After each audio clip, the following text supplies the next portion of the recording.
Hello everyone. आपका स्वागत है मेरे चैनल जेएस एकेडमी में। आज हम home science TGT PGT special top 20 question को लेकर के आई हूँ, जो आने वाले टीजीटी पीजीटी एग्जाम के लिए काफ़ी महत्वपूर्ण है।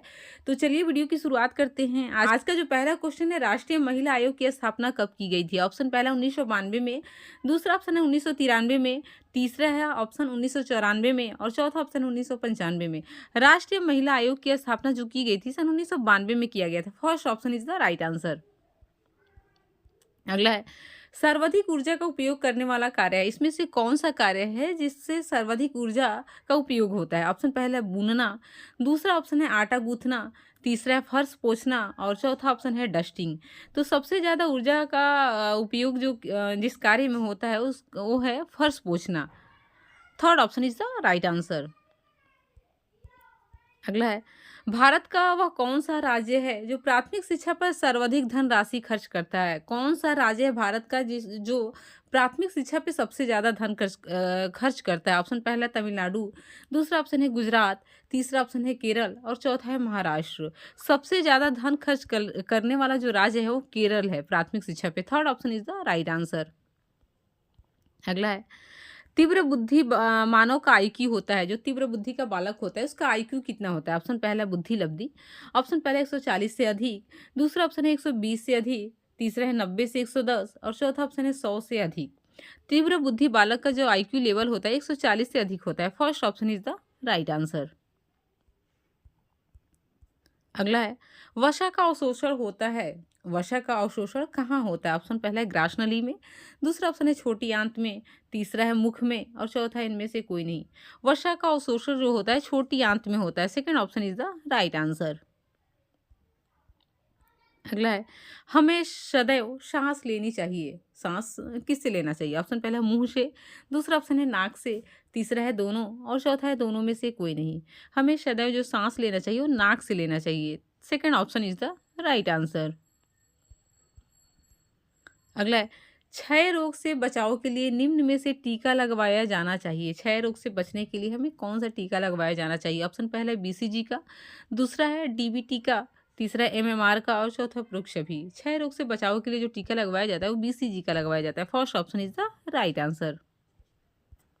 अगला है, शरीर में रोगों से लड़ने की क्षमता को कहा जाता है। शरीर में रोगों से लड़ना है उस क्षमता को हम क्या कहते हैं? ऑप्शन पहला है संक्रमण, दूसरा ऑप्शन है निसंक्रमण, तीसरा है रोग प्रतिरोधक क्षमता और चौथा इनमें से कोई नहीं।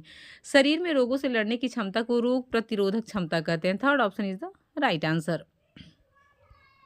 अगला है, केंद्रीय प्रवृत्ति के माप नहीं है। इसमें से कौन है जो केंद्रीय प्रवृत्ति के माप नहीं है? ऑप्शन पहला है मध्यमान, दूसरा ऑप्शन है मध्यांक, तीसरा है बहुलांक और चौथा है प्रसार। इसमें केंद्रीय प्रवृत्ति के तीन माप हुए हैं, मध्यमान, मध्यांक और बहुलांक। लेकिन यहाँ क्वेश्चन कर रहा है कि इसमें से कौन है जो केंद्रीय प्रवृत्ति के माप नहीं है। तो इसका जो राइट आंसर होगा वो क्या होगा? प्रसार इसका माप नहीं है। Fourth option is the right answer. अगला है, खोज विधि के जनक कौन है? इसमें से कौन खोज विधि के जनक है? ऑप्शन पहला है किलपैट्री, दूसरा है नील आर्मस्ट्रांग, तीसरा है दोनों और चौथा है दोनों में से कोई नहीं। खोज विधि के जो जनक हैं, जो सबसे पहले चांद पे पहुंचने वाला जो व्यक्ति था जिसका नाम था नील आर्मस्ट्रांग, खोज विधि के जनक भी यही है, Neil Armstrong. Second option is the right answer. अगला क्वेश्चन है, वह प्राप्त अंक जो अधिकांश स्थानों पर स्थित होता है वह कहलाता है। वह प्राप्त अंक जो अधिकांश स्थानों पर स्थित होता है वह क्या कहलाता है? ऑप्शन पहले है मध्यमान, दूसरा है मध्यांक, तीसरा है बहुलांक और चौथा है प्रसार। इसका जो राइट आंसर है वो क्या होगा? बहुलांक होगा। ये सबसे अधिक स्थानों पर स्थित होता है।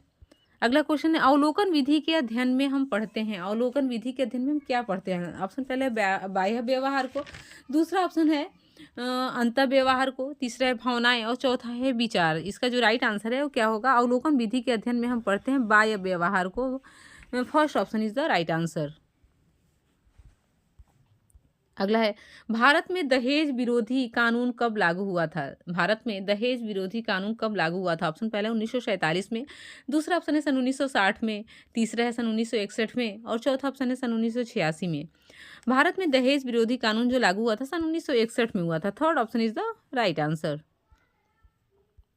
अगला है, एड्स दिवस प्रतिवर्ष मनाया जाता है। एड्स दिवस प्रतिवर्ष हम कब मनाते हैं? ऑप्शन पहला 1 दिसंबर को, दूसरा 24 दिसंबर को, तीसरा ऑप्शन है 16 अक्टूबर को और चौथा ऑप्शन है 4 सितंबर को।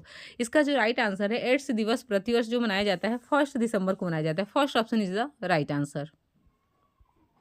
अगला है, तेज बहते हुए रुधिर को रोकने के लिए प्रयोग करते हैं। अगर तेजी से रुधिर बह रहा है तो उसको रोकना है तो हमें क्या करना चाहिए? ऑप्शन पहला है गर्म पानी की पट्टी, दूसरा है बर्फ की पट्टी, तीसरा है सादे पानी की पट्टी और चौथा उपरोक्त सभी।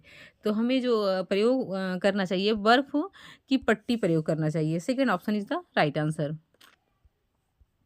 अगला है, कोहनी तथा घुटने की पट्टी की चौड़ाई होती है। कोहनी और घुटने की पट्टी जो होती है उसकी चौड़ाई कितना होता है? ऑप्शन पहला 7 सेंटीमीटर, दूसरा है 10 सेंटीमीटर, तीसरा ऑप्शन है 5 सेंटीमीटर और चौथा है 6 सेंटीमीटर।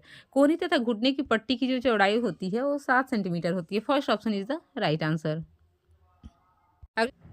अगला क्वेश्चन है, किसी व्यक्ति के कपड़ों में आग लग जाने पर सर्वप्रथम क्या करेंगे? किसी व्यक्ति के कपड़ों में अगर आग लग गया है तो सबसे पहले हमें क्या करना चाहिए? ऑप्शन पहला, व्यक्ति को कंबल से पूरी तरह ढक देंगे, दूसरा ऑप्शन है बालू फेंकेंगे, तीसरा ऑप्शन है व्यक्ति के ऊपर पानी डाल देंगे और चौथा है कपड़ों को उतार देंगे। किसी व्यक्ति के कपड़ों में अगर आग लग गया है तो सबसे पहले हम व्यक्ति को कंबल से पूरी तरह से ढक देंगे। First option is the right answer. अगला है, बूफे के लिए मेनू इस प्रकार होनी चाहिए कि मेहमान खा सके। कैसे? सरलता से, दूसरा है साधारण रूप से, तीसरा है कठिनाई से और चौथा इनमें से कोई नहीं। बूफे के लिए मेनू इस प्रकार होनी चाहिए कि मेहमान सरलता से खा सके। First option is the right answer. अगला है, निर्णय लेने की प्रक्रिया को प्रभावित करते हैं। इसमें से कौन सी प्रक्रिया है जो निर्णय लेने की प्रक्रिया को प्रभावित करते हैं? ऑप्शन पहला है लक्ष्य एवं मूल्य, दूसरा है रहन सहन का स्तर, तीसरा है आवास स्थिति और चौथा इनमें से कोई नहीं।